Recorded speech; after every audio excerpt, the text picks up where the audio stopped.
سلام، فصل سوم رو شروع میکنیم از سطح متوسط دوره جامع آموزشی گرامر با عنوان Talking about the future در رابطه با زمان آینده. خب به مبحث مقدماتی رو تو کتاب اول یاد گرفتیم. اینجا یه سری موارد جدید رو اضافه میکنیم. میگه که there are three common ways to talk about the future in English. 3 تا روش داریم.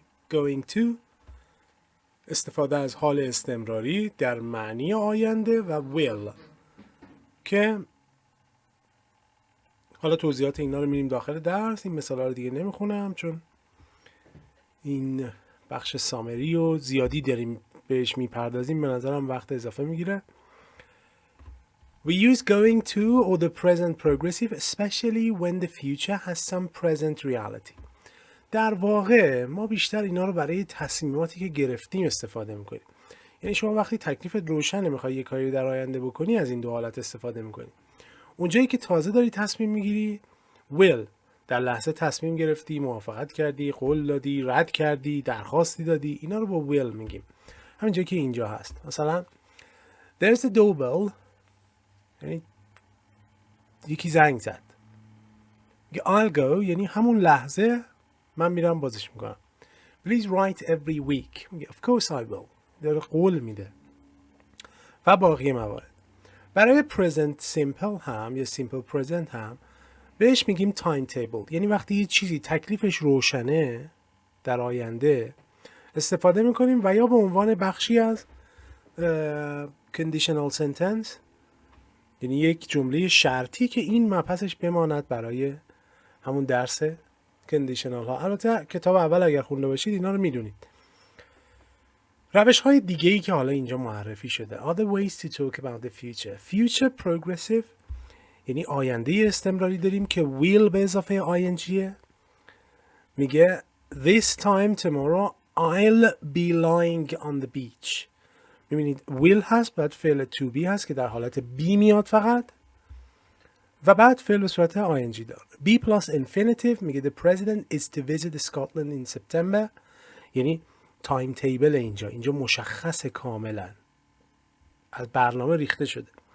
future in the past این یه حالتی است که در گذشته، مثلا من امروز میگم که میخوام برم مسافرت، این میخوام برمه آینده است دیگه. حالا اگر 3 ماه دیگه، 1 ماه دیگه من میخوام این قضیه رو صحبت کنم، در واقع دارم از آینده ای صحبت میکنم که در گذشته بوده. یه ذره مفهومش عجیبه، ولی یک حرفی در گذشته زده شده که اون زمان مرتبط با آینده بوده. الان ما داریم نقلش میکنیم که اینجا یکی از کاربردهای would، این کلمه بسیار مهم رو اینجا یاد میگیریم. future perfect که مثل present perfect یا past perfect ما یک future هم داریم که مثل باقی perfect ساخته میشه، فقط will بهش اضافه میشه. will plus have دیگه اینجا has نداریم چون بعد از will modal verb دیگه فعل ها به صورت ساده شون میان. will plus have plus past participle یا شکل سوم فعل. و همین حالت future perfect progressiveش هم داریم دیگه، حالت استمراریش هم داریم. حالا بریم تو درس ببینیم چی یاد میگیریم. بذارید من اینو خاموش کنم، این خیلی رو مخه اینجوری. بله خب یه مروری بکنیم بر اون چیزایی که میدونیم. going to رو ببینیم. میگیم we often use present verb forms to talk about the future. For example, we say that something is going to happen. This happens when we can see the future in the present, when a future situation is starting or clearly underway. ببینید یا وقتی یه تصمیمی گرفتید یا شما میدونید که این قراره در آینده اتفاق بیفته، یک نشانه های ازش هست. مثلا این ابر رو میبینید، خب میگید look it's going to rain، یعنی احتمالاً بارون میاد، یه همچین حالتی. یا این دوتا رو میبینید که با این سرعت دارن به هم نزدیک میشن، میگید they're going to crash. اینا دیگه تصادف میکنن. این یه چیز واضحی است و شما دارید در واقع آینده رو، حالا ممکن نه فقط آینده نزدیک، ممکن آینده دور هم باشه، یک علائمی ازش هست بالاخره. We often use going to for plans and intentions. این اون چیزی بود که من گفتم. یعنی وقتی برنامه‌ای دارید، وقتی تصمیمی گرفته شده، خب از قبل گرفته شده، شما going to میگید، اگر در لحظه باشه معمولا جای اینا will میاریم. مثلا میگه we're going to get a new car. یعنی من تصمیم گرفتم، برنامه چیدم، میخوام یه ماشین بخرم. ولی فرض کنم من یه ماشین دارم لکنته داغون و یه دفعه ماشین شما رو میبینم، شما اومدی میشینم توش، خوشم میاد، همون لحظه میگم I will get a new car. در لحظه تصمیم گرفتم، برنامه ای توش نبوده. حتی برای گفتنی همچین منظوری روش های دیگه ای هست که اونا معقول تره، ولی تفاوت این will و going to معمولا در اینه. و یا when are you going to get your hair cut؟ کی میخوای بری موهاتو بزنی پس؟ یعنی باید یه برنامه بچینی بالاخره بری دیگه، چون من با آرایشگرت هماهنگ کنی یه چیزی. بعدی I'm going to keep asking her out until she says yes. To ask somebody out یعنی با این نفر قرار بذارید دیگه، منظور قرار عاشقانه است این بوده. میگه اینقدر میگم تا بالاخره بگی yes. اما یه مروری هم کنیم رو present progressive for future، یعنی حال استمراری برای آینده. یعنی تو درس قبلم خوندیم، تو ذهنتون هست بس. We often use the present progressive to talk about future personal arrangements. Personal arrangements این کلمه کلیدیه، به این دقت کنید. یعنی یه برنامه چیدید، یه arrangemenتی، یه هماهنگی به عمل اومده که در آینده است. اینو با present continuous یا present progressive میگیم. Plans that are already fixed now, especially when we give the time, date and or place. یعنی برنامه‌ای که ریختید مشخصه، به خصوص وقتی time یعنی زمانش یا تاریخش یا مکانش مشخصه یا میگیمش، اعلامش میکنیم. میگه what are you going this evening؟ یعنی این عصر امروز برنامه چیه؟ My car's having a service next week. یعنی ماشین باید برم سرویس کنم هفته بعد. Did you know I'm getting a new job؟ میدونستی دارم شغل جدید میگیرم؟ هماهنگ شده دیگه، در انجام داره میشه. I'm washing my hair. ببخشید این جوابش بود، من حواسم نبود، من اینا فکر کردم سوال چیه. یه بار دیگه پس میخونم. نوشته What are you doing this evening؟ میگه I'm washing my hair. یه جواب احمقانه یه، ولی خب میگه My car's having a service next week. و یا We going to Spain in June. چون جوانشو مشخص کردیم، جاش هم که مشخصه میگیم میریم اونجا We going. حالا ممکنه بپرسید که خب present simple هم همین بود. نه، present simple تایمش دقیق مشخصه. مثلا میگیم The film starts at 9 o'clock. زمانش مشخصه، برای همین بهش میگیم تایم تیبل اصلا به این شکله. بیایم پایین‌تر، یکی دو تا دیگه مونده بود دیگه من نخوندم. خب یه مروری هم روی will بکنیم. will از همه ساده تر بود دیگه. میگه we use will to give or ask for information about the future. حالا یا میخوایم سوال، هم با will سوال میپرسیم، هم میتونیم جملات اخباری و جملات امری و اینا هم بگیم دیگه. When there is no reason to use a present verb form. پس اون حالتهای قبلی که گفتیم وقتی هیچ کدوم از اونا نیست will رو میاریم جاش. میگیم We will need the money on the 15th. به پول احتیاج داریم در اون تاریخ. Will all the family be at the wedding؟ همه خانواده تو جشن عروسی میان. یا It will be spring soon. یا She'll be here in a few minutes. نکته بعدی میگه که we often use will to predict the future. یعنی برای پیشبینی آینده از will میتونیم استفاده کنیم. To say what we think، چی فکر میکنیم. What we guess، چی حدس میزنیم. or calculate، حساب کتابمون چیه. Tomorrow will be warm. فردا گرم خواهد بود. With some cloud in the afternoon. همون کمی تا قسمتی ابریه، خودمونه در واقع. اون البته partially cloudه ولی کلاودیه، ولی به این حالت میشه گفت. Who do you think will win؟ فکر کنید کی میبره؟ You'll never finish that book. تو هیچ وقت اون کتابو تموم نمیکنی. این در واقع یه محاسبه ماست دیگه. حتی نحوه خوندن یا رو رفتارش میفهمیم که این کارو نمیکنه. دو تا نکته این پایین داریم. اولی میگه که we usually say I don't think و بعد جمله رو با will ادامه میدیم. مثلا I don't think she'll be late. فکر نمی کنم که دیر کنه. و بعدی میگه که we can say I shall and we shall instead of I will and we will. There is no difference of meaning in modern English. Will is more common. ببینید shall رو برای I و we به کار میبریم فقط و حالت فرمال هم داره. یعنی در اکثر موارد will استفاده کنید. یه مقدار به خصوص برای shall we, shall I اینا برای پیشنهاد دادن و حالت فرمال از اون استفاده میکنیم. معمولا اکثر وقتا will هست. معنیش هم هیچ فرقی نداره. خب حالا بریم توی درس. میگه will in decisions, promises, etc. خب یعنی اون کارهایی که در لحظه معمولا انجام میدیم. We can use will when we decide, agree or promise to do things. پس وقتی تصمیم میگیریم، موافقت میکنیم یا قول میدیم. We don't use the simple present in these cases. حال ساده استفاده نمی کنیم. خیلی بی‌معنی میشه. میگه we'll buy the tickets. You can buy supper afterwards. ما بلیط‌ها رو میخریم، شما هم بعدش میتونی شام بخری. You'll get your money tomorrow. فردا پولتو میگیری. این قوله دیگه، دارین قول میدی. I promise I'll stop smoking. قول میدم که دیگه سیگار رو ترک کنم. I'll hit you if you do that again. میزنمت اگه یه بار دیگه این کار انجام بدی. به این حالت. We often use will to announce a decision at the moment when we make it. می‌بینید در لحظه مثلا there's a doorbell. داره در میزنن. Okay, I'll go. یا تلفن یا آیفون، هر کدوم از اینا رو میتونید با این حالت بگید. Want can be used to talk about refusals. وقتی میخواید یه چیزی رو هم رد کنید یا کسی این کارو میکنه از want که همون will not هست استفاده میکنیم. He won't talk to anybody. با هیچ کس حرف نمیزنه. The car won't start. ماشین روشن نمیشه.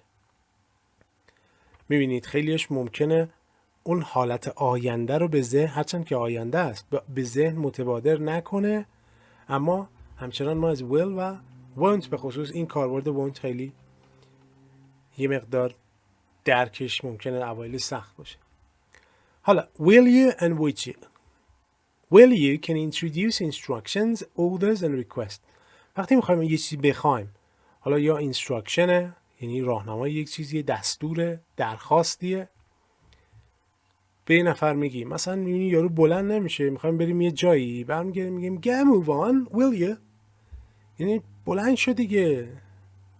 Get a move on, will you. با حالت tag question اینو گفتم.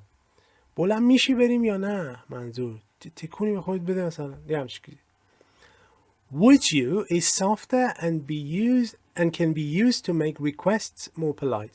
Would you همون حالتو داره، هم یه مقدار ملایم تره، هم مؤدبانه تره. مثلا Will you get me a paper while you're out. روزنامه برای من میگیری وقتی بیرونی؟ یا Will you be quiet please. میشه ساکت باشی لطفا. و یا Would you watch the children for a few minutes. چند دقیقه حواست به این بچه ها میشه باشه. اینجوریه استفاده از اینها. نکته آخری که در این صفحه داریم میگه note I'll have is often چی میخورم مثلا is often used when people order in cafes, restaurants, etc. آها، وقتی میخواید مثلا تو رستوران یه سفارشی دارید، مثلا میگید مثلا استیک میخورم، I'll have، مثالش رو ببینید نوشته I'll have a black coffee please. یعنی من اینو میخوام، فلان غذا رو سفارش میدم. به این حالت میگیم.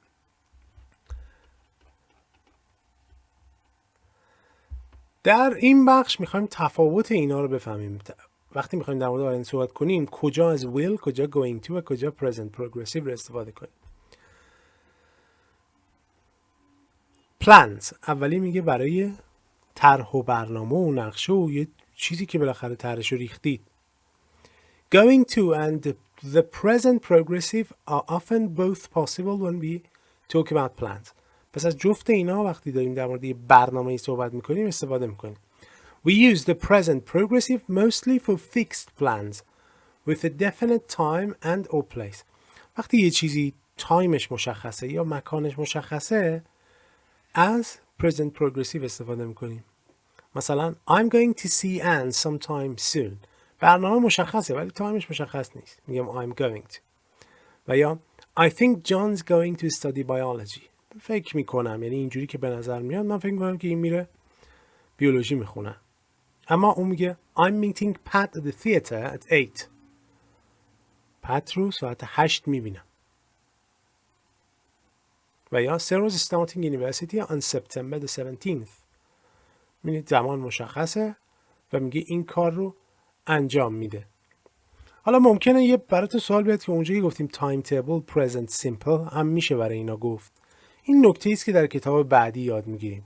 این فعلا باهاش قاطی نکنید چون یه چند تا نکته هست که خب برای این سطح یه مقدار بالاست. اینو میذاریم تو کتاب بعدی توضیح میدیم. هرچند که فکر میکنم از تو تمرین خودتون متوجه خواهید شد. بعدی میگه predictions، یعنی حدس و گمانی، پیش بینی درباره آینده. Going to رو اول میگه we can see the future in the present. We see things coming or starting. یعنی وقتی بالا یک پیش بینی درباره آینده میکنیم اگر علائمی چیزی ازش باشه going to میگی. اما اگر نباشه we think or believe things about the future. یا فکر میکنیم یا بالاخره نظرمون اینه که این اتفاق میفته اونجا بیاد. مثلا تو تصویر نگاه کنید داره دستش میخوره به اون لیوانه. میگه look out you're going to break the glass. بپا میزنی لیوانو میشکنی یا چون مشخص علائمش هست. اما اونور میگه که don't give him a watch he'll break it. میگه یه ساعت به این نده این میشکنتش. حالا شاید هم نشکنه ولی ما فکر میکنیم که این کارو میکنه. مثلا دست بچه نه. بعدی decisions. Will we are making decisions. Going to decisions exist now. They are already made. گرفتید چی شد؟ وقتی will میگید یعنی اون لحظه تصمیم میگیرید. Going to یعنی تصمیم گرفته شده شما دارید بیانش میکنید. We've got a letter from Jan. میگه نامه از جن اومده. میگه okay I'll answer it. باشه من جوابشو میدم. یعنی همین الان من تصمیم گرفتم که این کارو بکنم. اما اونور میگه که there are a lot of letters to answer. بعد میگه I know I'm going to do them all on Tuesday. یعنی همه‌شون رو جواب میدم سه شنبه. میدونم. تفاوت این از اینجا میاد. اما simple present، حال ساده. We sometimes use the simple present to talk about the future. This happens mostly when we talk about timetables, routines and schedules و یا schedules. یعنی تایم تیبل انگار یک جدول زمانی براش مشخصه. یک روتینیه و یا یک برنامه‌ایه، یعنی شجول توی برنامه زمانی حالا شما یا کسی دیگه یا جایی هست. Next term starts on the 6th of April. خب این یه برنامه جدول زمانیه که ترم بعدی 6 آوریل شروع میشه. و یا my train leaves at 3:17. خب اینم باز تایم تیبله. قطار سر ساعت فلان حرکت میکنه. What time does the bus arrive in York? باز اینم تایم تیبله ولی ما داریم اینجا سوال میپرسیم دیگه چه زمانی میاد. بعد روتین هم میتونه باشه چون بالاخره این قطار هر روز داره این مسیر رو میره دیگه. یه ساعتی میره یه ساعتی هم میاد. Do you have classes next Saturday? اینجا شجله تو برنامه‌ت، یعنی شما هفته دیگه برنامه داری؟ کلاس داری یعنی؟ The simple present can also be used to give and ask for instructions. پس برای پرسیدن instruction یعنی راهنمای یه چیزی یه کاری میشه از present simple هم استفاده کرد. مثلا when you get to the office you go up. تو فصل قبل اینو داشتیم اگر یادتون باشه اونجا توضیح دادیم. When you get to the office you go up to the first floor. You knock on the first door on the right and you ask for Mr. Alston. Okay? به این حالت. What do we do now? الان چیکار میکنیم؟ Where do I pay? کجا برم پرداخت کنم؟ میبینید بعضی چیزاش خوب تفاوتاش خیلی آشکاره ولی اون نکتهایی که نداره با این تمرینای بین شما میتونید حل کنید. In other cases we don't use the simple present in simple sentences to talk about the future. غیر از اون حالتی که بالا داشتیم دیگه استفاده ای نداره. میگه Lucy's coming for a drink this evening. نمیگیم Lucy comes، چون برنامه رو ریختیم دیگه. Lucy's coming for a drink this evening. Present progressive. و یا I'll phone you, I promise، که اینم will دیگه بالاتر خوندیم، قول دادن. There's the doorbell, I'll go. اینم باز یکی دیگه از مواردی بود که بالاتر خوندیم. اما future progressive رو حالا مواردی که دیگه تو کتاب قبلی نداشتیم، چیزایی که تا الان خوندیم هم تکرار قبلی ها بود، هم مواردی اضافه بر اونا، اینا رو اصلا اونجا نداشتیم به این حالت. future progressive به این حالت ساخته میشه will به اضافه be به اضافه فعلی که ing داره دیگه. منفی و سوالی و ایناش هم دیگه نمیگم دیگه، خودتون میتونید تشخیص بدید. میگه we can use the future progressive to say that something will be going on at a certain time in the future. ببینید مفهوم برای درک بهتر تنس ها کلا خب یه مقدار سختن دیگه. برای درک بهتر کانسپت ها رو بفهمید. استمراری یعنی این که بالاخره یه کاری ادامه پیدا کنه دیگه، چه در گذشته باشه یعنی داشته ادامه پیدا میکرده، چه در حال داره ادامه پیدا میکنه، چه در آینده زمانی که شروع بشه قرار ادامه پیدا بکند. به این حالت مثلا میگه this time tomorrow I'll be skiing، یعنی فردا این موقع من دارم اسکی میکنم. اسکی کردن یک پروسه است دیگه. مثلا من قراره برم 3 ساعت تو پیست و اسکی کنم، استمراری میگمش. و یا will be thinking of you on Saturday. حالا جملهش خیلی معنی نمیده will be thinking of you on Saturday، ولی خب بالاخره میشه دیگه. یه تمرینی اگر بخوام بهتون بگم، البته اگر درست واقعا انجام بدید، ستوری بوک های آکسفورد، یعنی کتاب های تحت عنوان آکسفورد بوک ورمز، اونا رو اگر بخونید، درست بخونید، به صورت ناخودآگاه خیلی خیلی روی گرامرتون تاثیر میذاره. کتاب های فوق‌العاده‌ای هستن و میتونن که گرامرتون رو متحول کنن بدون اینکه بخواید روی گرامر زور بزنید. به قول معروف همین کتاب، همین درسایی که ما میدیم رو بخونید، تمریناشو انجام بدید و بعد اونا رو مثلا از هر استیجیش یه دونه یا 2 تا بخونید. به مرور اصلا متوجه میشید که خیلی از گرامرها بدون اینکه بهش فکر کنید درست شده. یکی از بالاخره تکنیکایی که میشه استفاده کرد. We can use the future progressive to ask politely, what have you already decided? اوکی. از این حالت میتونیم برای سوال پرسیدن خیلی مؤدبانه استفاده کنیم. مثلا will you stay in this evening? Will you stay in this evening? با will you به این حالت میارن. و یا are you going to stay in this evening?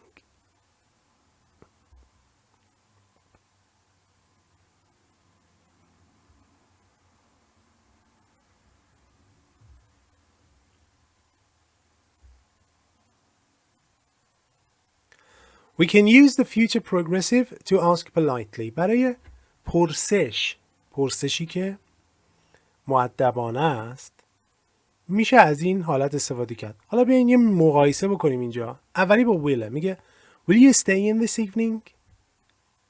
ببین اینجا میگه که request or order، بستگی به نحوه گفتن من میتونه حالت هم درخواست باشه هم دستور باشه.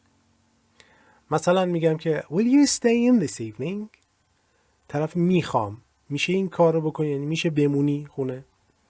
و یا طرف همش رفته بیرون، حالا من شاکی هم میگم will you stay in this evening؟ میشه دیگه بمونی خونه. یه همچین حالتی داره. بعدی میگه که are you going to stay in this evening؟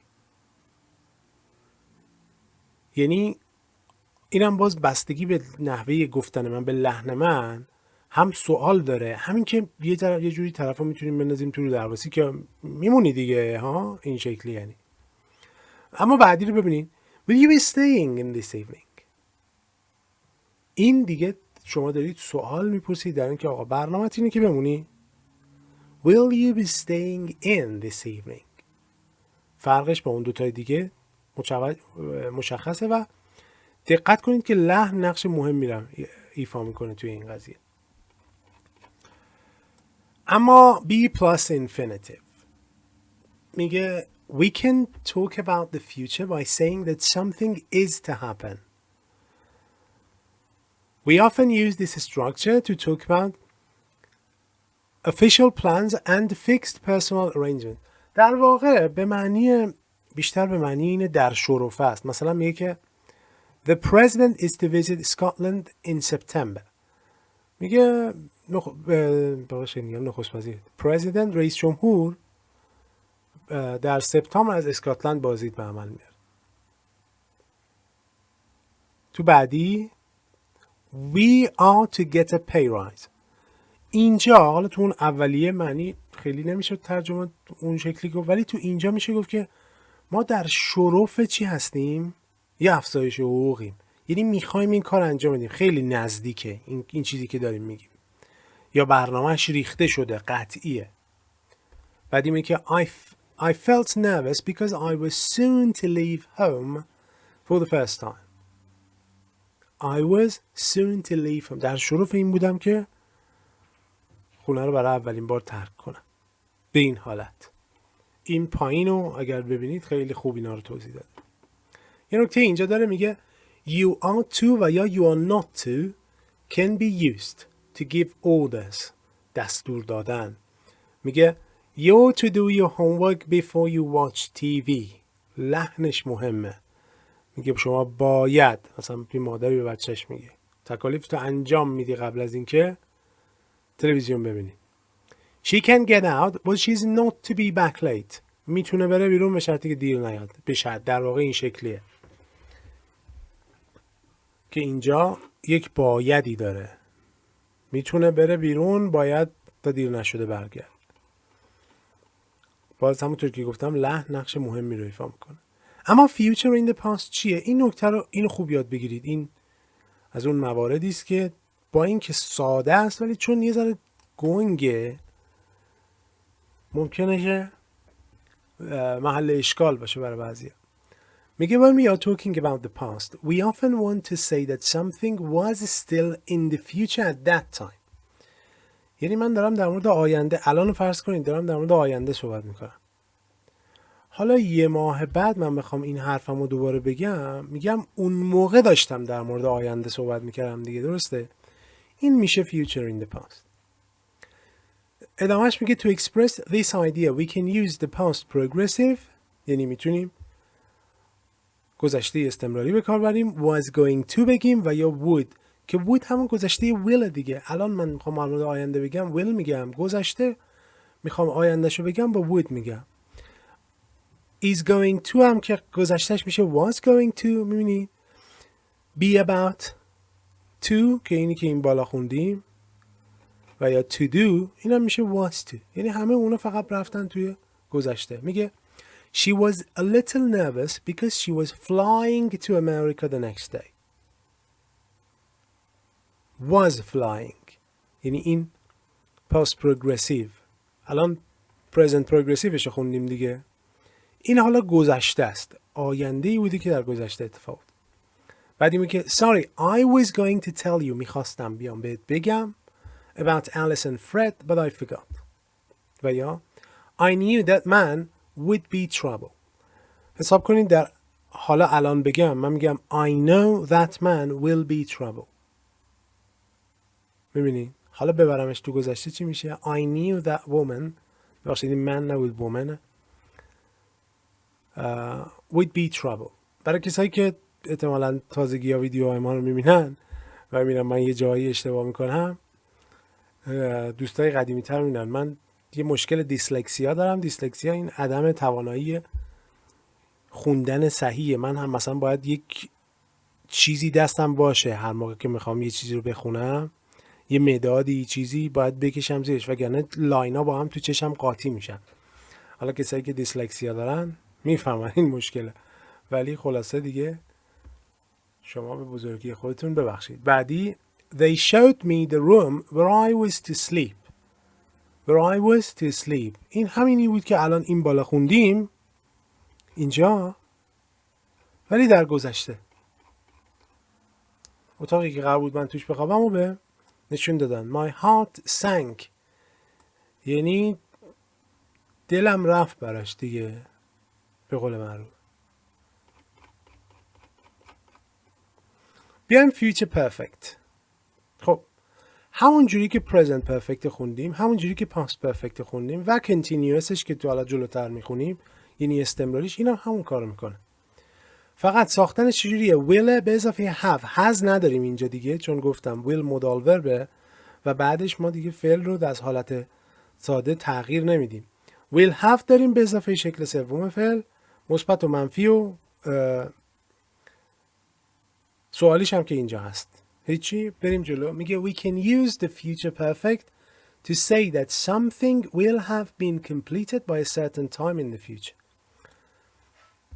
ما وقتی present perfect میگفتیم یعنی یه کاری در گذشته شروع شده بود، الان که ما داریم صحبت میکنیم تموم شده احتمالاً. حالا در آینده از فرض کنید یه کاری شروع میشه در آینده، اون موقعی که ما داریم صحبت میکنیم تموم شده. یعنی همون مفهوم رو منتقل کردیم فقط به آینده. اینجا میگه که The builder says he'll have finished the roof by Saturday. میگه این چیزه بیلدره که در واقع میشه اون حالا سازنده یا کلا به کارگرا و اون مسئولین ساختن ساختمون میگن، میگه که ساختن سقف تا شنبه تموم میشه. یعنی اون زمانی که دارم اعلام میکنم دیگه کار تموم شد.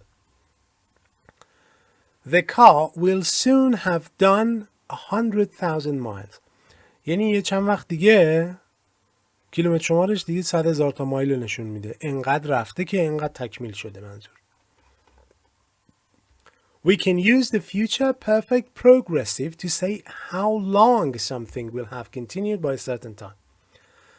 ببینید کلا فرق این دوتا، عمده فرق perfect ها با perfect continuous ها، این continuous که میگم دقیقا معادل همین progressive دیگه، اینه که این روی نتیجه تمرکز داره، این روی مدت زمان. اینجا هم میگه زمانش رو میتونیم نشون بدیم. مثلا میگه next Christmas I'll have been teaching for 20 years. یعنی یک کار ادامه داره، تمام نشده، تا اینجایی که دارم میگم این کار انقدر ادامه پیدا کرده. رو زمان تاکید داریم. اگر میخواستم رو نتیجه مثلا بگم 20 سال من تدریس کردم و منظورم 20 سال تجربه است، میتونستم بگم next Christmas I'll have taught for 20 years. یعنی 20 سالش تموم شده.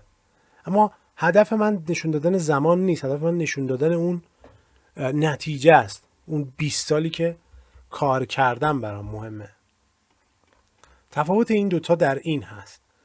نکات بسیار مهمی دارن اینا رو خوب باید یاد بگیرین. تنس ها پایه تمام گرامرهای پیشرفته تنس هاست. شما بخواید کندیشنال ها، جملات شرطی، نقل قول ها، اینا رو بخواید یاد بگیرید، اینورژن ها، باید تنس ها رو بفهمید. در نتیجه تمرین ها رو انجام بدید. قسمت مو پرکتیس، ریویژن تست که بعد از اینه، و سوالی هم اگر داشتید توی کامنت ها مطرح کنید. یادتون نره که کتاب قبلی رو هم یه مروری بکنید هر از گاهی. تا جلسه بعد.